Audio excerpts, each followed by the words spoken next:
Bismillahirrahmanirrahim. Assalamualaikum warahmatullahi wabarakatuh.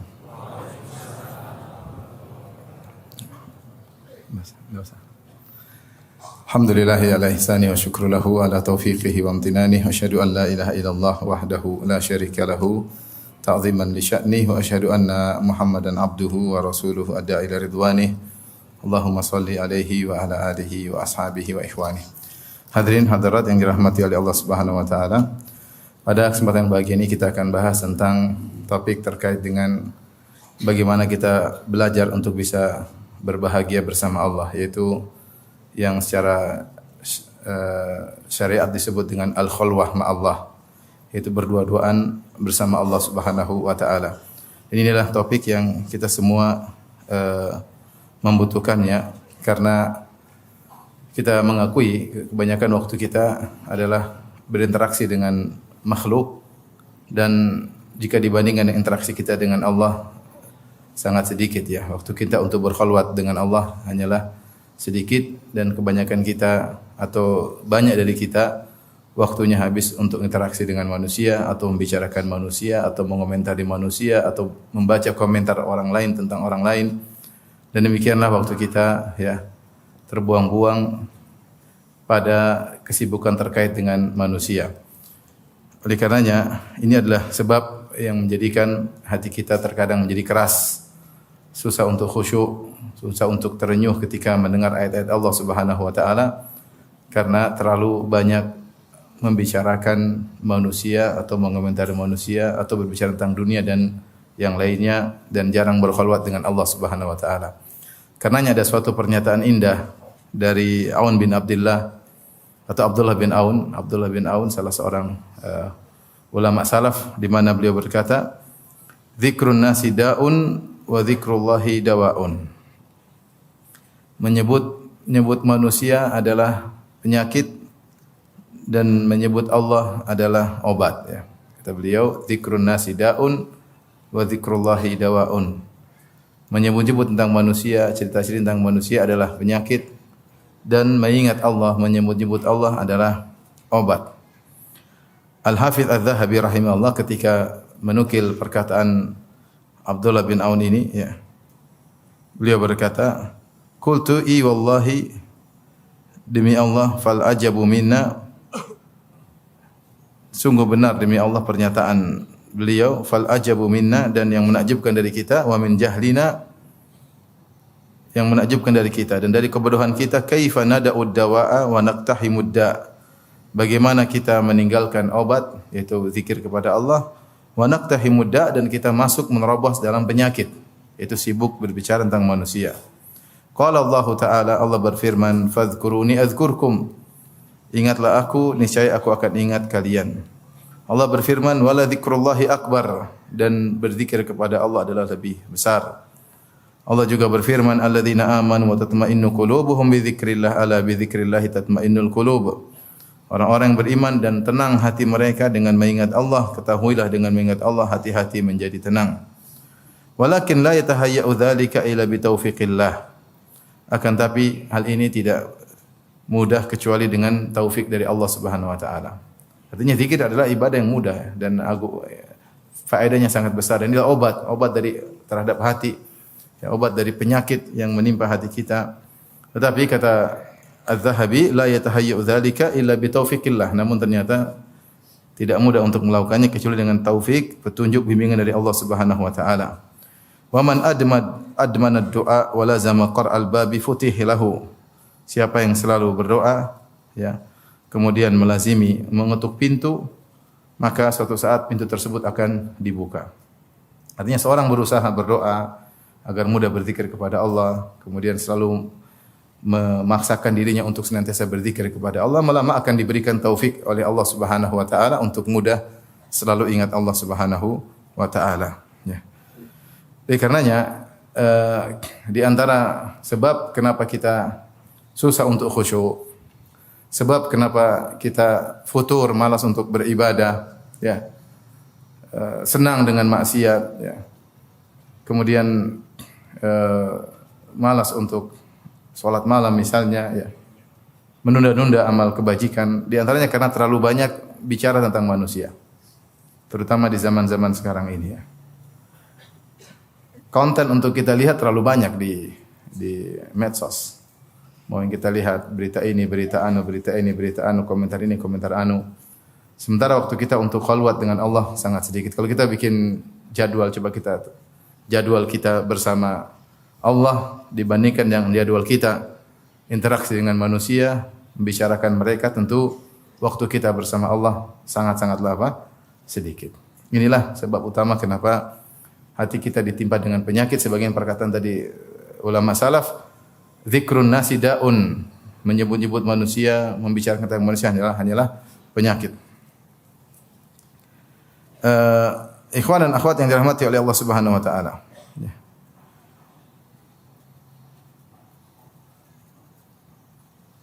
Oleh karenanya para ulama mengingatkan akan hal ini ya. Ketika seorang sibuk membicarakan manusia, dia akan terjerumus dalam banyak penyakit, dan jika dia banyak mengingat Allah, banyak berzikir kepada Allah, maka dia akan terhindar dari banyak penyakit.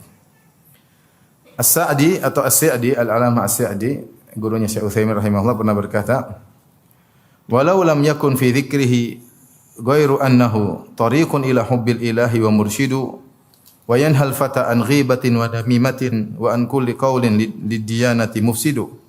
Kalau bukan pada zikir tidak ada kecuali satu faedah saja, yaitu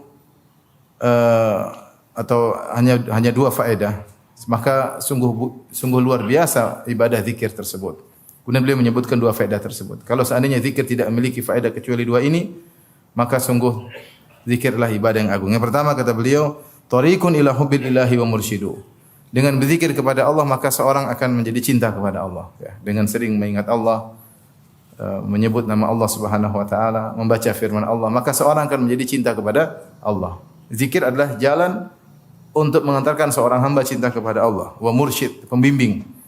Dan juga yang kedua, wa yanhal fata an ghibatin wa namimah. Ketika seorang banyak berzikir maka dia akan terhalangi dari ghibah dan namimah, dan juga dari perkataan-perkataan yang merusak agamanya. Hal ini senada dengan apa yang diucapkan oleh Al-Imam Ibnu Qayyim rahimahullahu taala, bahwasanya dengan banyak berzikir seorang akan terhindar dari banyak penyakit akibat banyak menyebut manusia. Beliau berkata, "Annahu sababu istighalil lisani 'anil ghibah wan namimah wal kadhib wal fuhsyi wal batil." Zikir sebab seorang terlalaikan, lisan tersibukkan sehingga tidak sempat untuk ghibah, tidak sempat untuk namimah, tidak sempat untuk berdusta, tidak sempat berkata-kata kotor, berkata yang batil. Fa innal 'abda la budda lahu yatakallam, karena manusia pasti berbicara. Kata Ibnu Qayyim, manusia pasti berbicara.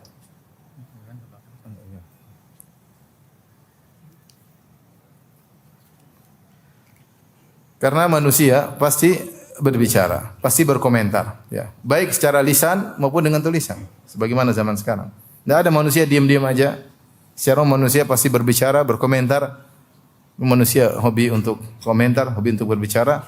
Apakah dia ungkapkan dengan lisan atau diungkapkan dengan tulisan? Maka kata Ibnu Qayyim, fa innal abda la budda lahu an yatakallam, hamba pasti berbicara. Fa illam yatakallam bi dzikrillah ta'ala wa dzikri awamirihi, takallama bi hadhil muharramat aw ba'dihha. Jika dia tidak menyibukkan lisannya untuk berbicara dengan zikir kepada Allah dan juga menyebut tentang perintah Allah, syariat-syariat Allah, maka dia akan berbicara dengan perkara-perkara yang haram ini, itu ghibah, namimah dan yang semisalnya, kebatilan, kedustaan, perkataan keji, aw ba'dihha, atau sebagian dari kemungkaran-kemungkaran tersebut. Wala sabila ila salamati minha albatta illa bi dzikrillah ta'ala. Dan tidak mungkin selamat dari ini semua kecuali dengan berzikir kepada Allah Subhanahu wa taala. Wal musyahadatu wa tajribatu syahidani bidzalik. Apa yang kita saksikan dan apa yang kita telah coba bukti akan hal ini, bukti akan kebenaran hal ini. Faman awwada lisanahu dzikrallahi sana lisanahu anil batil wal lagwi. Siapa yang membiasakan dirinya, lisannya untuk berzikir kepada Allah, maka dia telah menjaga lisannya dari perkataan yang batil atau perkataan yang sia-sia. Wa man yabisa lisanuhu an dzikrillah ta'ala tarattaba bi kulli batilin wa laghwin fuhshin. Dan siapa yang lisannya kering dari berzikir kepada Allah Subhanahu wa taala, tidak sempat berzikir kepada Allah, maka lisannya akan dibasahi dengan semua kebatilan, perkataan sia-sia maupun perkataan yang keji, ya. Ini benar perkataan Ibnu Qayyim rahimahullahu taala. sebagai renungan bagi kita, terutama di zaman sekarang ini, banyak musim komentar, musim kita berkomentar, membaca komentar orang, sehingga kita buang-buang umur untuk membicarakan manusia dan kita lalai untuk berkhulwat dengan Allah, lalai untuk mengingat Allah Subhanahu wa taala. Akhirnya kita terjerumus dalam berbagai macam kesalahan dan kebatilan. Kata As-Sa'di rahimahullahu taala dalam sebagian fatwanya, wal yahdhar minal istighali bin nasi, dan waspadalah jangan sibuk dengan manusia. Jangan sibuk dengan apa? Manusia. Wa taftishi an ahwalihim, dan jangan sibuk untuk memeriksa kondisi mereka, cek sana cek sini. Wal aibi lahum, dan jangan sibuk memeriksa aib mereka. Fa inna dzalika itsmun hadir, karena itulah dosa yang hadir. Wal ma'siyatu min ahli ilmi a'dhamu minha min ghairihim, dan jika ini dilakukan oleh ahlul ilmi, oleh para ulama, oleh para duat, sibuk ngurusin manusia, sibuk mencari aib manusia, maka dosanya lebih besar daripada yang lainnya. Wa li anna ghairahum yaqtadi bihim, karena selain mereka, selain ulama, mereka menjadikan ulama sebagai uswah, sebagai teladan. Ya. Kemudian kata beliau, wa li anna al-istighala bin nasi yudayyi'u al-masalihan nafi'ata wal waqtan nafis wa yadhhab bahjatul ilmi wa nuruhu. Kata beliau, karena sibuk ngurusin manusia hanyalah menghilangkan banyak kemaslahatan yang bermanfaat dan hanya membuang waktu-waktu yang berharga dan menghilangkan indahnya ilmu dan cahaya ilmu. Ini saya kasih mukaddimah tentang pentingnya khalwat, karena ternyata sibuk dengan membicarakan manusia, urusan manusia, mengomentari mereka, membaca komentar orang tentang mereka, sebagaimana zaman sekarang. Kita lagi sibuk tentang itu enggak? Lagi sibuk ya. Itu hanya membuat hati menjadi keras. Dan itu semua penyakit. Dan nyaman kalau sudah berbicara tentang manusia, kita jadi mudmin, jadi ketagihan. Menyenangkan ya, ghibah, namimah, mengungkit aib orang lain, kemudian membongkar keburukan orang lain, membaca komentar orang tentang keburukan orang lain, bantah-bantahan, menyenangkan. Tanpa terasa sejam kita lewati setiap hari. Sejam, 2 jam, ya. Tanpa terasa hanya mengotori hati kita, sehingga waktu kita untuk baca Quran, untuk salat malam, untuk berzikir kepada Allah tidak sempat. Tidak sempat berkhulwat dengan Allah Subhanahu wa taala. Bagaimana kita mau bahagia? Bagaimana kita mau bahagia? Karena tidak mungkin bahagia kecuali bersama Allah. Yang ciptakan hati kita adalah Allah Subhanahu wa taala. Yang menganugerahkan kebahagiaan adalah Allah Subhanahu wa taala. Dikarenakan Ibnu Qayyim rahimahullah punya perkataan yang indah dalam kitabnya Iddatus Sabirin wa Dhakhiratus Syakirin. Beliau berkata, "Inna fil qalbi sya'than la yulimmuhu illa al-iqbal 'ala Allah." Sungguhnya dalam hati itu ada sya'th, itu ada luka yang tidak ada yang bisa menyembuhkannya kecuali menuju kepada Allah Subhanahu wa taala. Ada penyakit, ada luka, tidak mungkin sembuh kecuali kita kembali kepada Allah. Wa alaihi wahsyah la yuziluha illa al-uns bihi fi khalwatihi. Dan ada keterasingan dalam hati, ya. Ada rasa keras, ada rasa tidak nyaman dalam hati. Tidak mungkin hilang kecuali dengan al-uns bihi fi khalwatihi, kecuali dengan bersama Allah dalam khalwat dengannya. Ya, kesendirian bersama Allah Subhanahu wa taala, itulah yang bisa menghilangkan keterasingan, kekeringan hati. Wa fihi huzun, dan juga dalam hati itu ada kesedihan. La yudhibuhu illa surur bi ma'rifatihi wa sidqu muamalatihi, dan dalam hati itu ada kesedihan. Tidak bisa hilang kecuali dengan kegembiraan yang kita raih dengan mengenal Allah Subhanahu wa taala dan jujur dalam bermuamalah dengan Allah Subhanahu wa taala. Wa fihi qalaqun la yusakkinuhu illa al-istima' alaihi wal firaru minhu ilaihi, dan dalam hati ada kegelisahan, tidak bisa menenangkannya ya kecuali berkumpul dengan Allah Subhanahu wa taala, berlari dari maksiat kepada Allah menuju ketaatan kepada Allah Subhanahu wa taala. Wa fihi niranun hasaratin, dan dalam hati ada api-api penyesalan. La yutfi'uha illa ridha bi amrihi wa nahyihi wa qada'ihi wa mu'anaqati sabri ala dzalika ila waqti liqa'ihi. Ya, ada api-api yang menyala karena penyesalan-penyesalan yang tidak bisa memadamkannya kecuali ridha dengan perintah Allah dan keputusannya, ridha dengan perintah dan larangan Allah, ridha dengan keputusan Allah dan dengan memeluk kesabaran. Peluklah kesabaran sampai waktu bertemu dengan Allah Subhanahu wa taala. Baru jika demikian baru kemudian api penyesalan tersebut bisa redup. Ibnu Qayyim rahimahullah menyebutkan bahwasanya tidak mungkin bahagia kecuali dengan dekat kepada Allah Subhanahu wa taala. Apapun penyakit hati yang kita rasakan, yang beliau sebutkan, ada luka dalam hati, ada kekeringan dalam hati, ada kesedihan, ada kegelisahan, ada penyesalan, ada penderitaan, semua jalan keluarnya adalah khalwat dengan Allah Subhanahu wa taala. Dari sini kita tahu bahwasanya berkhalwat dengan Allah Subhanahu wa taala adalah ibadah yang agung dan faedahnya sangat luar biasa. Kembali kepada sang hamba, dia akan bahagia. Makanya kita dapati sebagian orang kalau rajin salat malam, kita tidak lihat kesedihan dalam wajahnya. Hidupnya mungkin setengah mati, ekonominya mungkin sulit, mungkin ada masalah dalam keluarganya, tapi dia bisa menjalani dengan tenang. Kenapa? Dia berkhalwat dengan Allah Subhanahu wa taala. Sementara sebagian orang mungkin telah dipenuhi kebutuhan duniawinya, tapi gelisah, tidak tentram, tidak tenang. Kenapa? Dia mencari kebahagiaan tidak pada tempatnya. Dia mencari kebahagiaan pada sibuk dengan ngurusin manusia, sehingga dia tidak bahagia. Ini sebagaimana hal yang sudah dijelaskan oleh para ulama, tinggal kita mau praktek atau tidak. Anda ingin bahagia, mudah, khalwat dengan Allah Subhanahu wa taala. Kurangi interaksi dengan manusia. Artinya jangan omongin manusia, jangan terlalu lihat komentar tentang manusia. Sudah sibuk dengan baca Quran, dengan salat malam, dengan zikir kepada Allah Subhanahu wa taala, maka kebahagiaan itu akan datang sebagaimana penjelasan Ibnu Qayyim rahimahullahu taala. Anda sendiri tidak akan hilang kecuali dengan ridha keputusan Allah Subhanahu wa taala. Ya.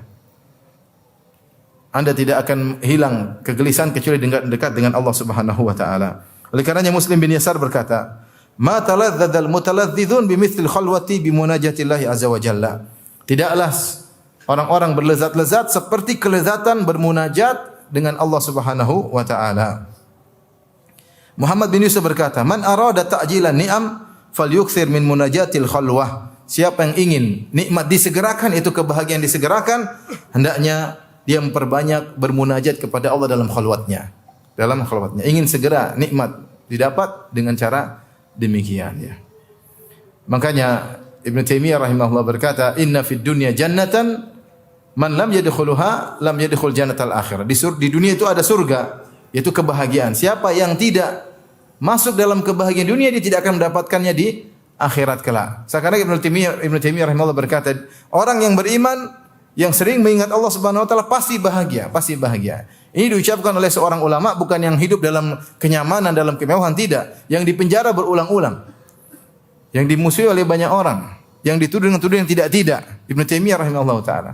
Tapi dia menyampaikan bahwasanya orang beriman itu memiliki surga yang dia bawa ya di hatinya. Kata Ibnu Taimiyah rahimahullah taala dalam perkataan yang lain, "Ma yaf'alu a'da'i bi jannati fi qalbi." Apa yang tidak dilakukan oleh musuh-musuhku kepadaku? Mereka penjarakan aku berulang-ulang sampai disebut 8 kali beliau di penjara dan akhirnya wafat di penjara. Apa yang mereka tidak lakukan kepadaku? Jannati fi qalbi, surgaku ada di hatiku.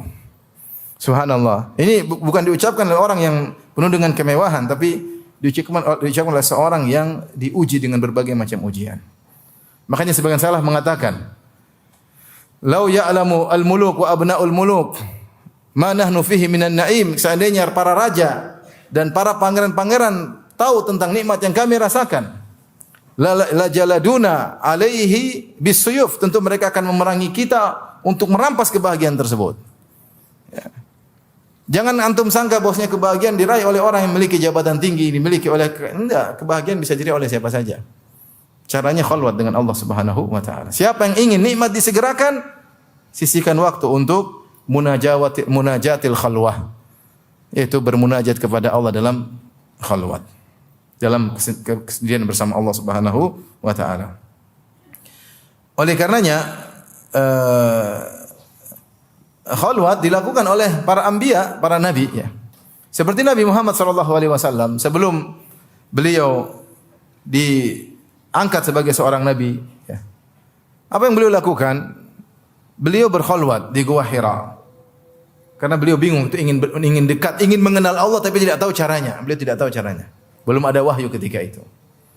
Maka disebutkan oleh Aisyah radhiyallahu taala anha, hubbiba ilaihi al-khala, ya.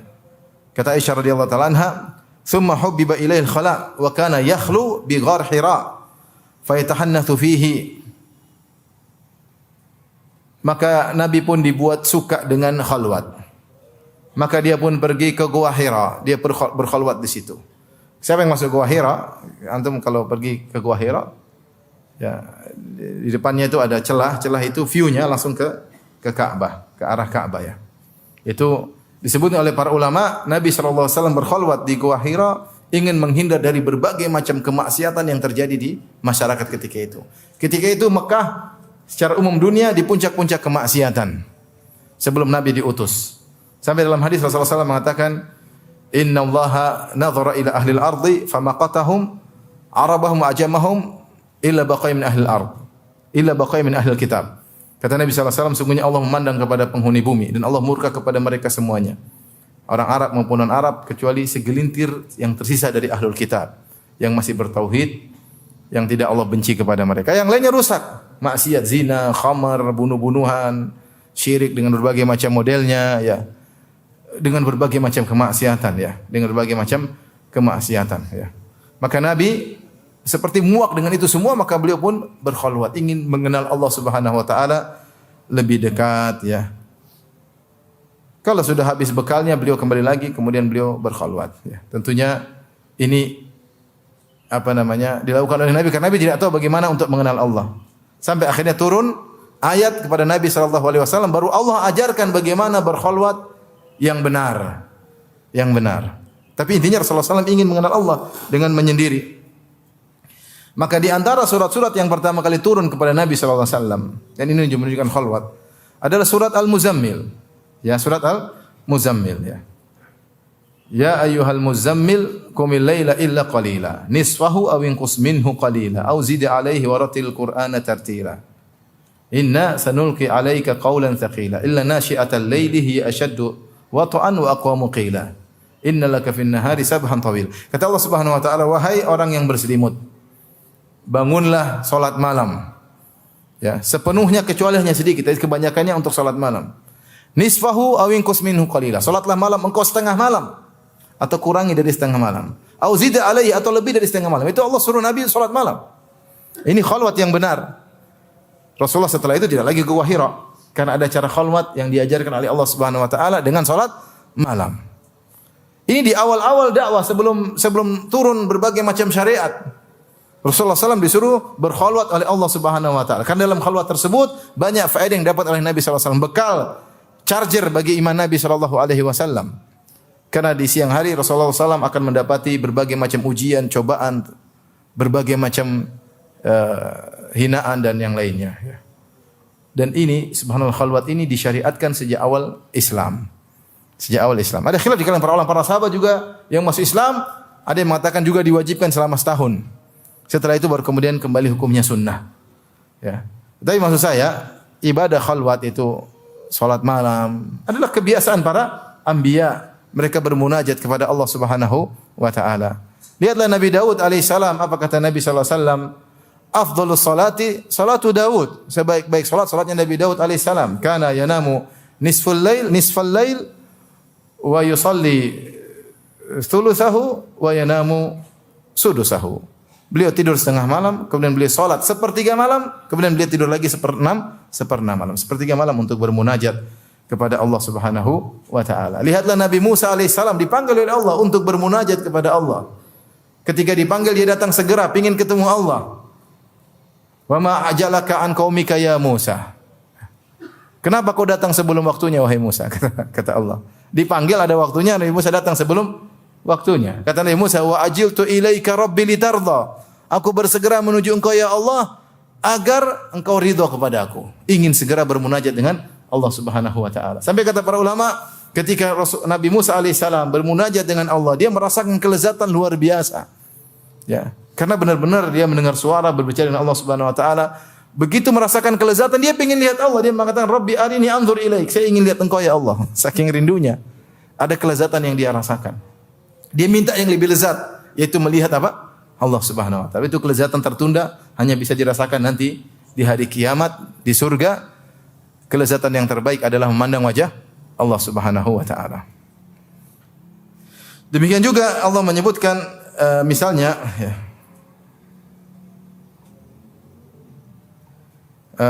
Nabi Ibrahim alaihissalam, Allah mengatakan, beliau berkata kepada ayahnya dan kaumnya, wa atazilukum wa ma tad'una min dunillah wa ad'u rabbi asa alla akuna bi du'ai rabbi syaqiyya, dan aku meninggalkan kalian dan meninggalkan sembahan-sembahan selain Allah, dan aku berdoa kepada Rabbku, semoga doaku diterima oleh Allah Subhanahu wa taala. Ya, a'tazilukum, aku tinggalkan kalian. Dia i'tizal, meninggalkan mereka, meninggalkan sembahan-sembahan selain Allah Subhanahu wa taala. Ya, di antaranya agar bisa berkhalwat kepada Allah Subhanahu wa taala. Demikian Nabi Zakaria alaihissalam, ya, fa kharaja ala qaumi minal mihrab, ya, dia punya mihrab, kemudian dia beribadah kepada Allah Subhanahu wa taala. Intinya, ikhwan dan akhwat yang rahmati Allah Subhanahu wa taala, bahwasanya berkhalwat bersama Allah, bermunajat dengan Allah ini mendatangkan kebahagiaan. Saya sering sampaikan bahwasanya kita bisa meraih kebahagiaan dari beberapa sebab. Bersama istri kita bahagia. Bersama anak-anak kita juga apa? Bahagia. Bersama teman-teman juga kita bahagia. Tapi kebahagiaan paling lezat adalah bersama Allah Subhanahu wa taala. Ya. Dan bahkan kalau kebersamaan dengan Allah tidak ada, maka yang lain bisa rusak. Sama istri tidak ada kebahagiaan, sama teman-teman tidak ada kebahagiaan, sama anak tidak ada kebahagiaan. Maka seorang jangan lupa untuk fokus bisa berbahagia dengan Allah. Maka paksa diri untuk punya waktu untuk berkhalwat dengan Allah Subhanahu wa taala. Tapi di antara dalil-dalil yang lain yang juga menunjukkan tentang keutamaan khalwat dengan Allah Subhanahu wa taala, seperti sabda Nabi SAW tentang 7 golongan yang Allah naungi pada hari kiamat kelak. Ya. Sab'atun yudhilluhumullah fi yaumin la dhilla illa dhilluh.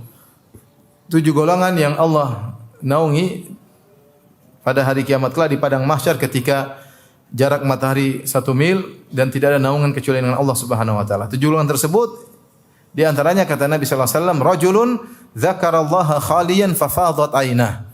Seorang yang mengingat Allah dalam kondisi sendirian, khalian. Fafadat ainah, kemudian dia pun menangis. Dan ini sebagaimana dijelaskan oleh Ibnu Hajar rahimahullah taala, ya, ketika mengomentari hadis ini, rajulun dzakarallaha khaliyan, seorang ketika berzikir kepada Allah dalam kondisi bersendirian, fafadat ainah, kemudian dia pun menangis. Wa qauluhu dzikrullah, dzakarallah ay biqalbihi min at-tadhakkur atau bilisanihi min adz-dzikr, yaitu dia mengingat Allah dengan hatinya atau dengan lisannya, ya. Wa khaliyan minal khulu, khaliyan maksudnya dia bersendirian. Li'annahu yakunu hina idzin ab'adu minar riya. Karena kalau dia sendirian jauh daripada riya, jauh daripada riya.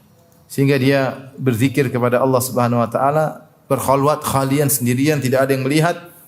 Kemudian dia duduk merenungkan Allah Subhanahu wa taala, merenungkan dosa-dosanya, mengingat keagungan Allah Subhanahu wa taala dengan hatinya dan lisannya. Dia ingat tentang hari kiamat, tentang dosa-dosanya, maka dia pun menangis. Ya, maka ini adalah ibadah yang agung menyebabkan seorang dinaungi oleh Allah pada hari kiamat kelak di antara 7 golongan. Di antara hal yang menakjubkan disebut oleh para ulama, di antara 7 golongan tersebut, Nabi mengatakan rajulani tahabba fillah ijtama alaihi wa tafarraqa alaihi. 2 orang yang saling mencintai karena Allah Subhanahu wa taala. Mereka bertemu karena Allah dan berpisah karena Allah. Bertemu karena Allah, kita paham itu bertemu karena ada kegiatan, ya mungkin bertemu di masjid karena ikut pengajian, sama-sama belajar agama. Bertemu karena sama-sama ingin bantu anak yatim misalnya. Bertemu karena urusan-urusan dakwah, bertemu karena urusan akhirat. Kita ngerti. Tapi apa maknanya berpisah karena Allah? Ada beberapa tafsiran tentang makna berpisah karena Allah. Di antaranya adalah mereka pun berpisah karena Allah karena mereka masing-masing ingin khalwat bersama Allah Subhanahu wa taala.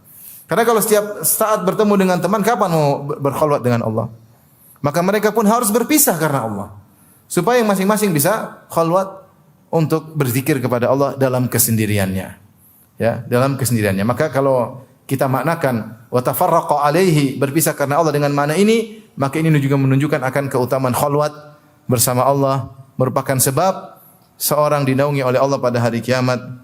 Di hari tidak ada naungan kecuali naungan Allah Subhanahu wa taala.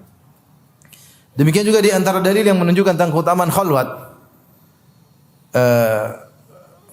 bersama Allah Subhanahu wa taala, di antaranya keumuman hadis riwayat Muslim dari hadis Sa'ad bin Abi Waqqas radhiyallahu anhu, beliau berkata, Rasulullah SAW bersabda, "Innallaha yuhibbul 'abdal taqiyal ghaniyal khafi." Sungguhnya Allah mencintai seorang hamba yang bertakwa, yang al-ghani, yang cukup, tidak minta-minta kepada orang lain, dia merasa cukup ya.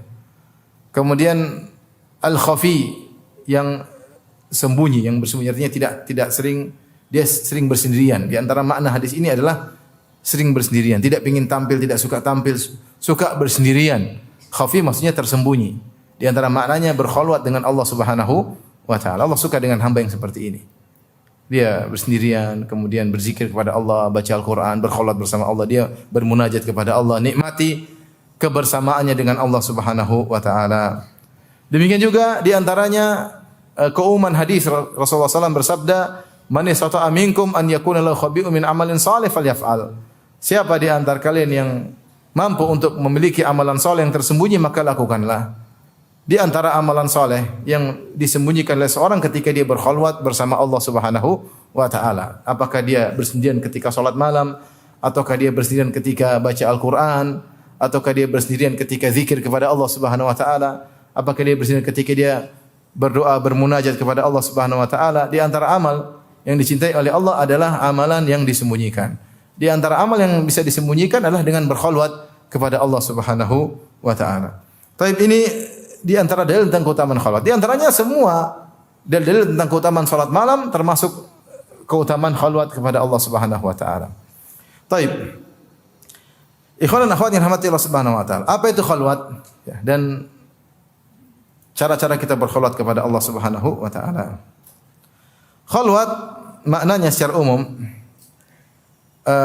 yaitu seorang bersendirian, ya, menjauhkan diri dari pandangan manusia, dan juga menjauhkan diri dari connecting, interaksi dengan makhluk. Kemudian dalam kesendirian tersebut dia menampakkan kerendahannya, kehinaannya, kebutuhannya kepada Allah Subhanahu wa taala. Atau dia menyampaikan kegelisahannya, kesedihannya kepada Allah Subhanahu wa taala. Atau dia mengingat Allah, keagungan Allah Subhanahu wa taala. Itu namanya khalwat. Intinya dia bersendirian dalam rangka untuk mengingat Allah. Mengingat Allah itu banyak. Bisa dengan baca Quran, bisa dengan salat, bisa dengan berzikir, bisa dengan berdoa kepada Allah, bisa dengan menyampaikan kegelisahan, curhat kepada Allah Subhanahu wa taala. Ini semuanya namanya apa? Khalwat.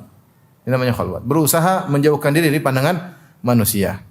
Ini mengingatkan saya tentang pernyataan Ibnu Rajab Al-Hambali ketika membahas tentang i'tikaf, karena di antara bentuk khalwat adalah i'tikaf. Beliau berkata, hakikat i'tikaf adalah qatul alaik anil khalaik wa ittisalu bi khidmatil khaliq. Kata beliau, namanya i'tikaf, hakikat i'tikaf adalah memutuskan seluruh relasi dengan makhluk, kemudian nyambung dengan Allah Subhanahu wa taala. Itu namanya hakikat i'tikaf. Itulah hakikat khalwat. Dan khalwat secara umum ada dua, ada khalwat hati dan ada khalwat jasad. Yang paling utama adalah khalwat hati. Seorang hatinya selalu ingat kepada Allah. Ya. Bahkan khalwat hati ini dia bisa lakukan meskipun di tengah banyak orang. Kalau dia terbiasa ingat Allah Subhanahu wa taala dalam meskipun banyak orang depan, dia tidak peduli karena hatinya sedang berkhalwat dengan Allah Subhanahu wa taala. Orang lagi ramai dia baca buku, baca tafsir. Dia tenggelam dalam membahas syariat Allah Subhanahu wa taala. Ini khalwat, hatinya khalwat. Dia tawakal kepada Allah, dia kosongkan hatinya dari segala makhluk, dia hanya tawakal kepada Allah. Di tengah kesulitan hatinya sabar, ini khalwat. Khalwat hati. Makanya di antara perkataan indah dari Ibnu Hajar Al-Asqalani rahimahullah ketika membahas tadi yang saya sebutkan, wa rajulun dzakarallaha khalian fa fadat ainah, seorang yang mengingat Allah dalam kesendiriannya khalian, maka dia pun menangis. Di antaranya beliau berkata, setelah beliau menjelaskan khalian ay minal khulu, khalian diambil dari khulu itu kosong, dia sendirian, maksudnya li'annahu yakunu hina idzin ab'ada minar riya. Karena khulu ketika seorang sendirian maka lebih jauh daripada riya, karena enggak ada yang diharapkan untuk memujinya, karena orang enggak lihat dia sendirian. Dia nangis tidak ada yang melihat. Jadi kalau dia nangis depan banyak orang, mungkin orang puji dia. Enggak, dia nangis sendiri, tidak ada yang lihat. Kemudian dia berkata, wal muradu khalian min iltifati ila ghairillah. Yang dimaksud dengan khalian itu kosong dari menengok kepada selain Allah, yaitu hati fokus kepada Allah. Walau kana fi malain, meskipun dia di depan banyak orang. Jadi Ibnu Hajar rahimahullah mengatakan, seorang bisa berkhalwat dengan hatinya meskipun depan banyak orang, yang penting dia tidak nengok kepada makhluk. Dia benar-benar fokus kepada Allah. Ini kalau seorang sudah terbiasa, maka dimanapun dia berada dia bisa berkhalwat. Di bandara, di pesawat dia santai, dia baca Quran, hatinya fokus kepada Allah Subhanahu wa taala. Dia berzikir, hatinya fokus kepada Allah. Dia tawakal, ada masalah sabar, tawakal kepada Allah, sabar, menyerahkan urusan kepada Allah Subhanahu wa taala, tidak berharap, tidak takut kecuali kepada Allah Subhanahu. Ini khalwat qalbiyah. Dan ini yang paling utama. Ini adalah landasan. Yang kedua, khalwat jasadiyah, itu jasad ini juga mendukung dengan kesendirian seorang jauh dari pandangan manusia, ini juga khalwat jasadiyah, ini juga mendukung. Makanya disyariatkan salat malam, kata Nabi sallallahu alaihi wasallam, "Shallu bil laili wan nasu niyam." Salatlah kalian di malam hari ketika orang-orang sedang tidur. Artinya orang semua tidak ada lihat kamu. Kau berkhalwat dengan Allah, kau tidak berharap pujian manusia. Maka khalwat jasad juga penting, mendukung khalwat hati. Karena kalau seorang bersendirian tidak ada yang lihat, dia bisa konsentrasi untuk bermunajat kepada Allah Subhanahu wa taala. Makanya disyariatkan salat malam ya. Disyariatkan misalnya i'tikaf agar seorang memojok sendiri mengingat Allah Subhanahu wa taala dan yang lainnya ya. Tapi yang paling utama adalah khalwat hati. Khalwat jasad membantu khalwat hati. Adapun bentuk-bentuk khalwat yang mungkin kita lakukan, ikhwan dan akhwat yang dirahmati oleh Allah Subhanahu wa taala. Yang pertama dalam keseharian misalnya adalah salat malam. Ini adalah khalwat yang bisa kita rutinkan tiap hari. Yang terutama di sepertiga malam yang terakhir, yang di mana Rasulullah SAW bersabda, "Yanzilu Rabbuna tabaraka wa ta'ala hina yabqa thulutsal akhir minal lail." Sungguhnya Rabb kita Allah Subhanahu wa taala yang maha suci, maha tinggi, turun ke langit dunia ketika tinggal sepertiga malam yang terakhir. Kemudian fayaqul, Allah berkata, "Hal min da'in fastajiba lahu." Apakah ada dari hambaku yang berdoa akan aku kabulkan? Hal min mustaghfirin faghfir lahu. Adakah orang yang minta ampun kepadaku akan aku ampuni? Hal min sa'irin fa'utiya su'lah. Adakah orang yang mohon kepadaku akan aku kabulkan permohonannya? Subhanallah, Allah cari hamba-hambanya. Allah yang maha kaya menawarkan kemuliaannya, menawarkan rahmatnya, barakatnya kepada hamba-hamba yang bangun di malam hari tersebut. Maka saatnya kita cari muka kepada Allah. Sudah terbiasa kita cari muka kepada manusia, bangun malam itu, paksa diri, nyalakan jam waker ya, alarm, kalau perlu alarmnya 3 ya. Satu di atas lemari, satu di telinga istri, satu di bawah kolong. Kalau antum enggak bangun, istri yang bangun insyaallah. Bismillah, semangat. Lama-lama terbiasa. Berkhalwat, saatnya berkhalwat, ya Allah, saya ingin cari kebahagiaan. Bangun. Enggak usah banyak-banyak, setengah jam, 1 jam. Alhamdulillah. Allah akan pasti kasih kebahagiaan, pasti. Pasti. Di mana antum sudah berkorban membuang kebahagiaan tidur untuk meraih kebahagiaan hakiki yang sejati. Ya. Kemudian salat, kemudian menangis, Masya Allah. Dalam tangisan Allah alirkan kebahagiaan dalam hati antum. Oleh karenanya ini di antara khalwat yang bisa dilakukan tiap hari adalah khalwat salat malam. Makanya Rasulullah SAW mengatakan sebagaimana saya katakan, "Shallu bil lail wan nasu niyam." Salat dari malam hari sementara orang sedang tidur. Supaya apa? Engkau konsen, tidak berharap pujian manusia. Hati-hati, jangan bikin status sedang salat malam, jangan. Enggak usah bikin status. Enggak usah cerita sama orang, tadi malam Masya Allah saya dibangunkan oleh Allah. Enggak usah cerita. Ya, waktu bangun nonton bola juga tidak cerita, tak? Karena salat malam dia udah alhamdulillah. Di situ berkhalwat dengan Allah, bermunajat ya. Atau bangun malam baca Quran, tidak harus salat malam. Mungkin ada wanita yang haid tidak bisa salat malam, bangun baca Quran, berdoa. Tidak harus salat malam. Ya. Baca Quran di malam hari, di antara bentuk kedua khalwat, tidak salat malam, baca Quran. Baca Quran yang terbaik dalam salat tentunya. Baca Quran yang terbaik dalam apa? Salat. Karena ketika orang sedang salat, dia konsen dengan apa yang dia baca. Dia benar-benar konsen dengan apa yang dia baca. Dan dalam kondisi yang lebih terbaik, kondisi sedang salat, sedang bermunajat. Kata Nabi sallallahu alaihi wasallam, "Inna ahadakum idza kana fi salat fa huwa yunaji rabbahu. Sungguhnya salah seorang dari kalian kalau sedang salat dia sedang berbincang-bincang dengan Allah, bermunajat. Bermunajat itu dua orang sedang berbisik secara bahasa. Artinya kamu sedang bermunajat dengan Allah, sedang berkhalwat. Maka luar biasa. Makanya dalam hadis qudsi Allah mengatakan, "Wa idza qala 'abdi alhamdulillahi rabbil alamin." Jika hamba berkata alhamdulillah rabbil alamin, qala Allah berkata, "Hamidani abdi," hambaku telah memujiku. Wa idza qala ar-rahmanir rahim, jika hambaku membaca dalam surat Al-Fatihah ar-rahmanir rahim, ya, Allah berkata, "Athna alayya abdi," hambaku telah menyanjungku. Wa idza qala maliki yaumiddin, jika hamba berkata maliki yaumiddin, Allah berkata majjadani abdi, sungguhnya hambaku sedang mengagungkan Engkau. Jadi Allah berinteraksi. Ya, seorang ketika sedang salat dia sedang bermunajat. Percayalah di depan dia ada Allah Subhanahu wa taala sedang berinteraksi dengan dia. Maka dia serius dalam salat malamnya. Oleh karenanya baca Quran terbaik kata Ibnu Taimiyah rahimahullah taala ketika dalam salat. Jika tidak dalam salat, di antara bentuk baca Quran terbaik adalah di malam hari. Di malam hari. Makanya Allah mengatakan inna nasyi'atal laili hiya asyaddu wata'an wa aqwamu qila. Sungguhnya bangun di malam hari itu lebih mengena kepada khusyuan.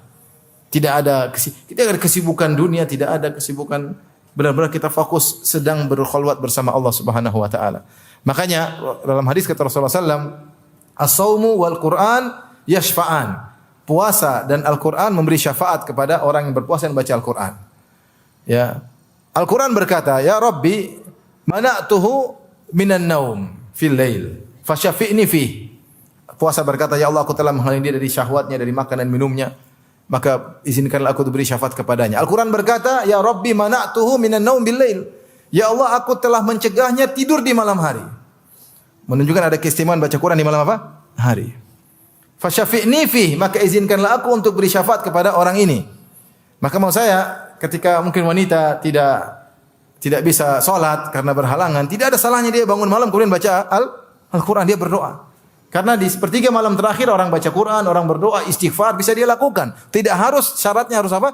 Salat. Mungkin seorang lagi malas salat tidak baca Quran, tidak harus salat. Cukup dia salat witir, sisanya dia baca Al-Quran. Tidak ada masalah. Tapi kalau dia bisa baca Quran dalam salat lebih terbaik. Ini antara khalwat yang bisa dilakukan. Makanya Rasulullah mengatakan, "Alaikum biqiyamil lail fa innahu da'bus salihina qablakum." Hendaknya kalian salat malam karena itu kebiasaan orang-orang saleh sebelum kalian. Makanya kalau antum merasa saleh tapi tidak salat malam, perasaan antum dipertanyakan. Tapi kalau antum salat malam juga jangan sok. Intinya saya soleh tapi tidak pernah salat malam ya Pak. Salat perasaannya dipertanyakan. Karena Rasulullah mengatakan alaikum biqiyamil lail fa innahu da'bus salihin qablakum. Hendaknya kalian salat malam sungguhnya itulah kebiasaan orang-orang saleh sebelum kalian. Kelezatan apa yang lebih hebat dari kelezatan bermunajat di malam hari? Kebahagiaan yang disegerakan. Kekuatan untuk bisa menghadapi problem di siang hari, salat malam. Tempat kita menyampaikan keluh kesah kita kepada Allah Subhanahu wa taala. Tempat kita menggantungkan segala harapan kita kepada Allah. Allah sedang mencari hambanya, sedang mencari-cari, kemudian kita tidur pulas. Saatnya cari muka kepada Allah Subhanahu wa taala. Saatnya store wajah, semua orang tidur kita store wajah kepada Allah Subhanahu wa taala. Bagaimana Allah tidak perhatian sama kita? Oleh karenanya ini adalah kelezatan yang luar biasa yang mendatangkan kebahagiaan. Khalwat dengan Allah Subhanahu wa taala. Tapi ini khalwat yang pertama mungkin dilakukan di sepertiga malam terakhir, ya, salat malam kek, baca Quran kek, berdoa kek, tidak harus salat malam. Ya. Kemudian yang kedua, bagi para lelaki di antara bentuk khalwat yang mungkin bisa dilakukan adalah setelah subuh sampai syuruk. Kalau dia mampu, tidak ada kegiatan, duduk. Dan itu kebiasaan Nabi sallallahu alaihi wasallam. Nabi sallallahu alaihi wasallam salat subuh nunggu di masjid sampai terbit matahari, kemudian beliau pergi. Adapun salat syuruk, ada khilaf di kalangan para ulama tentang keabsahan hadisnya. Ada yang mengatakan hadisnya hasan seperti Syekh Albani, Syekh bin Baz dan Syekh Utsaimin rahimahumullah, dan sebagian ulama mengatakan hadisnya dhaif karena diriwayatkan dari berbagai macam riwayat tapi semuanya syadidul dha'af, semuanya dhaif jiddan.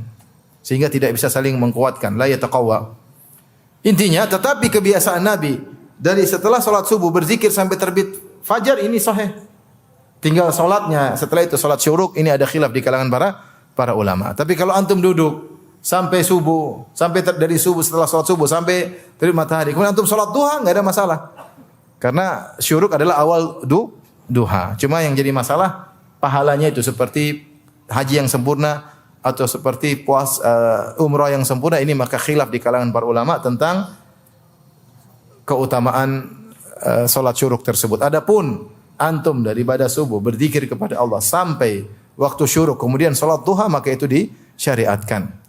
Mau salat duha di masjid boleh, mau salat duha di mana, di rumah boleh. Taib.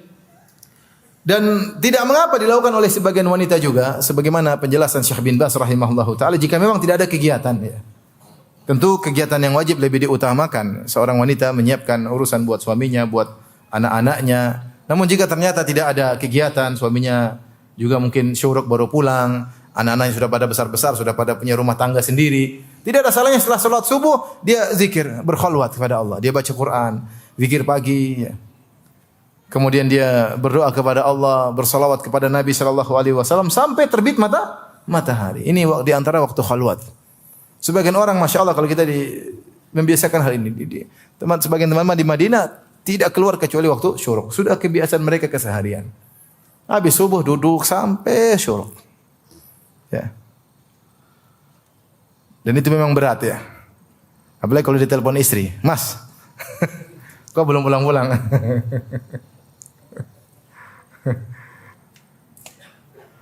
Sebagian wanita pernah protes, "Ustaz, ini suami saya kalau sudah subuh enggak pulang-pulang. Sampai duha baru pulang."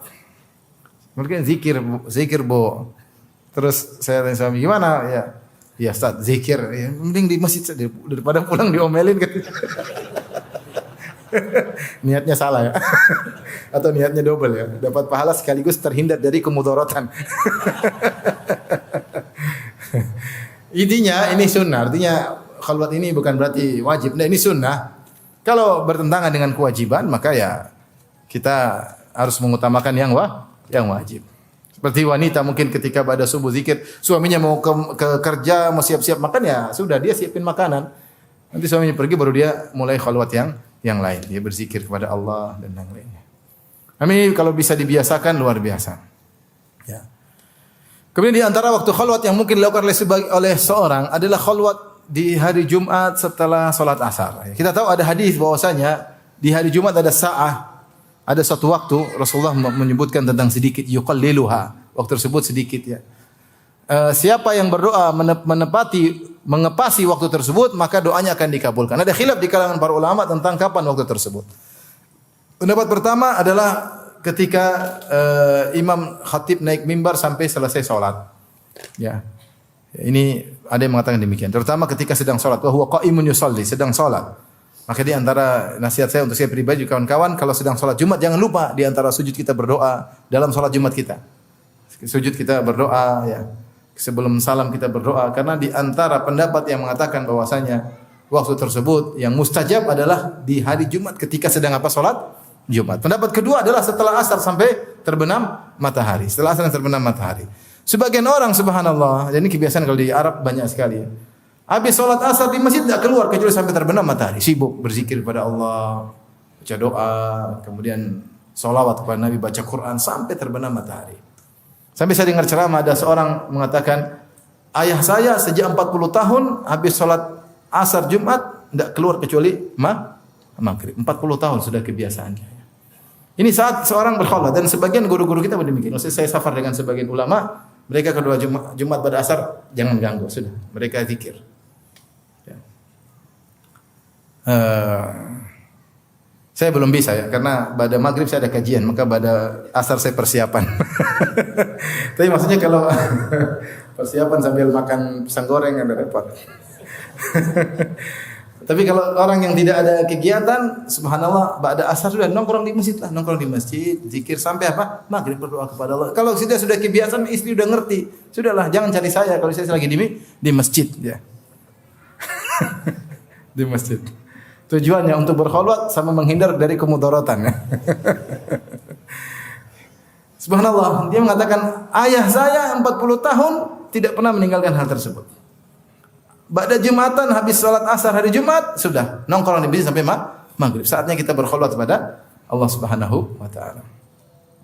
Tapi di antara khalwat yang mungkin kita lakukan adalah i'tikaf setahun sekali. Iktikaf ini mendatangkan kebahagiaan. Tanya orang yang iktikaf, mereka rasa bahagia enggak? Pasti rasa bahagia. Padahal mereka setengah mati iktikaf, meninggalkan kebiasaan, meninggalkan ini, meninggalkan kenyamanan tidur, tapi mereka merasakan kebahagiaan. Kenapa? Karena mereka baca Quran, mereka berzikir.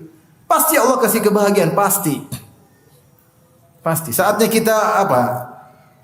Memperbaiki ya. Memperbaiki hati kita. Setelah setahun mungkin hati kita penuh dengan berbagai macam penyakit. Dengan iktikaf kita bersihkan hati kita. Tapi tadi perhatikan ketika iktikaf benar-benar kita mentahqiq mewujudkan namanya khalwat. Maka HP tidak kita gunakan kecuali darurat. Jangan iktikaf di masjid kemudian baca berita politik. Di masjid iktikaf tapi lihat akhwat tidak bercadar, tidak terbuka, tidak berjilbab. Maksudnya pembawa acara kita nonton di masjid, maksiat dalam masjid di 10 malam hari terakhir. Melihat aurat terbuka, ini iktikaf bagaimana seperti ini? Ingat perkataan Rajab, qatul alaik anil khalaik wa ittisal bi khidmatil khaliq. Namanya hakikat iktikaf adalah memutuskan segala relasi dengan makhluk. Tidak kita gunakan HP kecuali memang darurat. Ada urusan dengan istri, ada urusan anak-anak, untuk bangunkan istri, bangun anak-anak tidak jadi masalah. Adapun kita iktikaf kemudian kita sempat-sempatin menyambung koneksi dengan manusia, ini iktikaf seperti apa? Seperti ini. Sehingga hasil yang kita dapatkan sedikit. Lain halnya kalau kita konsentrasi beribadah kepada Allah, baca Quran, berdoa, salat malam, ketemu dengan teman-teman sekedar mungkin menghilangkan kebosanan, makan-makan bareng, masing-masing kembali lagi sibuk ibadah sendiri ya. Ibadah sendiri ya. Ini adalah kelezatan luar biasa ya. Apalagi kalau iktikafnya di Masjid Mekah dan Madinah ya. Intinya seorang berjuang untuk bisa iktikaf dengan iktikaf yang benar sehingga dia meraih khalwat yang benar. Di antara khalwat yang bisa kita lakukan, ikhwan dan akhwat yang rahmati Allah Subhanahu wa taala, adalah dengan tadabbur Al-Qur'an, baca Al-Qur'an dengan tadabbur. Ini kenikmatan tersendiri ya. Baca Al-Qur'an, baca terjemahannya. Allah turunkan Al-Quran melalui Jibril alaihissalam kemudian sampai kepada Nabi Muhammad sallallahu alaihi wasallam. Untuk siapa? Untuk kita.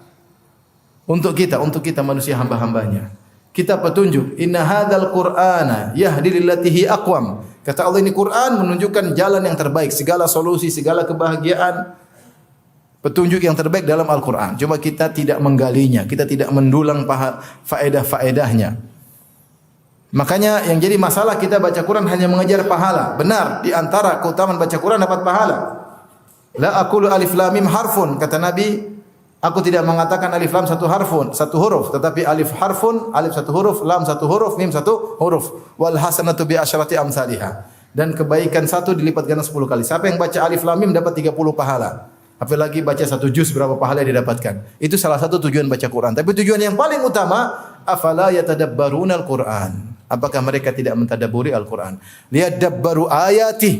Al-Quran diturunkan agar mereka mentadabburi ayat-ayatnya. Ini yang lebih utama. Itulah yang kemudian mencarjar iman, menambah iman dengan cepat. Kita baca dengan mempelajarinya. Mempelajari isi Al-Quran tersebut. Maka mulai kita merubah cara kita baca Quran, di antaranya dengan niat mentadabburi. Saya baca Quran untuk saya tadabburi supaya saya bisa amalkan. Sehingga bacanya pelan-pelan. Baca satu surat, baca terjemahannya. Kalau kita tergelitik ingin tahu tafsirnya, dipencet, diklik. Baca, ada aplikasi banyak, tinggal klik. Oh maksudnya begini, oh maksudnya begini. Nikmati bacaan tersebut. Atau enggak kita putar YouTube kajian tafsir, dengar. Sebelum kita baca ayat tersebut, kita dengar tafsir. Oh begini maksudnya. Sehingga kita nikmati apa yang kita baca. Nah ini di sini bisa khalwat. Dan kalau baca Quran, HP-nya dimatiin. Ya. Dibaca Quran, repot begitu. Repot. Ini mau khalwat. Itu bukan khalwat. Ya. Khalwat itu berdua-duaan bersama Allah Subhanahu Wa Taala. Ini diantara khalwat yang mungkin kita lakukan, di mana kita mentadabburi ayat-ayat Allah Subhanahu Wa Taala al-matluwah yang kita baca. Dan ini benar-benar menambah keimanan. Ya. Allah Subhanahu Wa Taala menyebut tentang ciri-ciri orang beriman. Wa idza tuliyat alaihim ayatuhu zadatuhum imana. Dan jika dibacakan ayat-ayat Allah maka menambahlah keimanan mereka. Bertambahlah keimanan apa? Mereka. Di antara hal yang memudahkan seorang tambah keimanan, mentadabburi Al-Quran, bukan sekedar baca. Saya ulangi, bukan sekedar baca. Kalau baca terkadang iman naik, tidak tambah dengan baik. Orang Khawarij baca Quran, Tapi kata Nabi la yujawizu taraqiyahum, tapi orang tersebut tidak melewati selangkangan mereka, tidak masuk ke hati. Maka perlu tadabbur. Perlu tadabbur. Tinggal niat untuk baca Quran dengan ditadabbur. Yang terakhir di antara bentuk khalwat adalah merenungkan tentang keagungan Allah. Ya, tadabbur ayatillah al-kauniyah, tentang bagaimana ciptaan-ciptaan Allah. Inna fi khalqis samawati wal ardi wa ikhtilafil laili wan nahari la ayatin liulil albab. Alladzina yadhkuruna Allah qiyaman wa qu'udan wa 'ala junubihim yatafakkaruna fi khalqis samawati wal ard. Rabbana ma khalaqta hadza batilan. Subhanak faqina adzabannar. Allah mengatakan sungguhnya dalam penciptaan langit dan bumi dan pergantian siang dan malam ada tanda-tanda keagungan Allah bagi orang yang berakal, yang cerdas. Siapa mereka? Alladzina yadhkuruna Allah qiyaman wa qu'udan, yang selalu mengingat Allah dalam kondisi berdiri, dalam kondisi duduk, wa 'ala junubihim, dalam kondisi berbaring, wa yatafakkaruna fi khalqis samawati wal ard. Mereka merenungkan tentang ciptaan Allah dan langit dan bumi. Ya. Mereka berkata, Rabbana ma khalaqta hadza batila. Ya Allah, tidak mungkin kau ciptakan ini semua sia-sia. Pasti ada tujuan yang mulia. Faqina adzabannar. Kalau begitu, selamatkanlah kami dari azab neraka Jahannam. Maka seorang merenungkan tentang agungnya langit, tentang wa fi anfusikum afala tubsirun, dan pada diri kalian tidakkah kalian melihat? Ya. Sampai Allah mengatakan, afara'aitum ma tumnun, sederhana. Afara'aitum ma tumnun. Tidak kalian renungkan tentang air mani yang kalian keluarkan. Air mani, Allah bicara air mani. Antum takhluqunahu am nahnul khaliqun. Itu air mani kalian ciptakan, kami yang ciptakan. Benar dari tubuh kalian, tapi yang ciptakan siapa? Allah Subhanahu wa taala. Buktinya apa? Buktinya kita tidak bisa keluar air mani kapan saja. Butuh proses baru bisa keluar air mani. Dan air mani tersebut terkadang bisa membuah dan terkadang tidak bisa membuahi. Kalau bisa membuahi, kita tidak tahu anak laki atau perempuan. Yang menentukan laki perempuan siapa? Allah. Yang menentukan bentuknya siapa? Allah. Ada saatnya air mani tidak keluar ketika sangat tua, mungkin sangat sedikit. Allah juga. Jadi Allah kasih tahu air mani yang keluar dari tubuh kalian yang ciptakan siapa? Allah. Buktinya kalian tidak bisa ngapa-ngapain tentang air mani tersebut. Baru air mani, belum yang lain. Ya, artinya banyak sekali seorang merenungkan tentang organ-organ dalam tubuh, merenungkan tentang langit. Dan ini menambah keimanan kepada Allah Subhanahu wa taala. Luar biasa bagaimana ciptaan Allah Subhanahu wa taala. Aruni madza khalaqal ladzina min duni apa?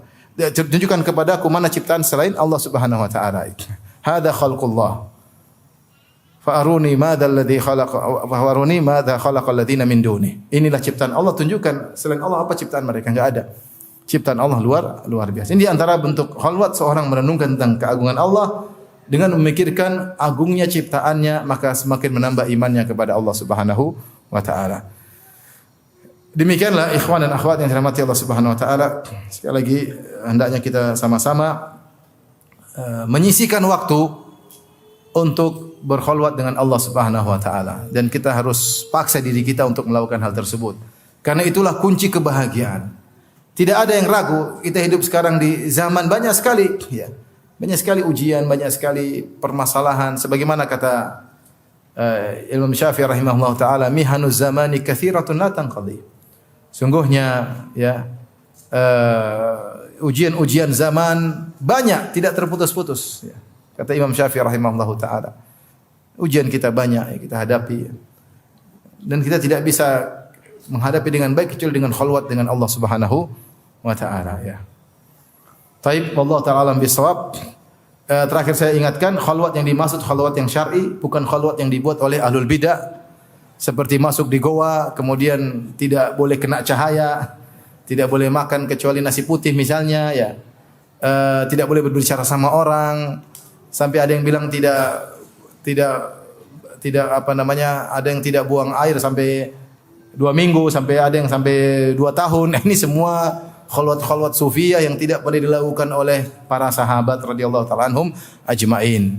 Dan para sahabat lebih ngerti tentang agama daripada mereka. Dan ini dibantah oleh para ulama. Lihat mereka masuk di goa atau masuk di suatu rumah selama 2 minggu, 40 hari tidak kena matahari. Kapan mereka sholat Jumatnya? Mereka tidak sholat apa? Jumat. Mereka tidak sholat berjamaah. Mereka kapan ngurusin anak istri mereka? Bukan itu khalwat yang dimaksud. Yang dimaksud adalah seperti yang tadi kita sebutkan. Manusia dengan kegiatannya bisa dia ngurusi anak istrinya, dia bisa berinteraksi sholat berjamaah, tapi ada waktu khalwat dia berdoa dengan Allah Subhanahu wa taala, bukan khalwat-khalwat yang dilakukan bid'ah-bid'ah oleh kaum sufiyah ekstrim. Sampai sini saja kajian kita. Subhanakallah bihamdik asyhadu an la ilaha illa anta astaghfiruka wa atubu ilaik. Assalamualaikum warahmatullahi wabarakatuh.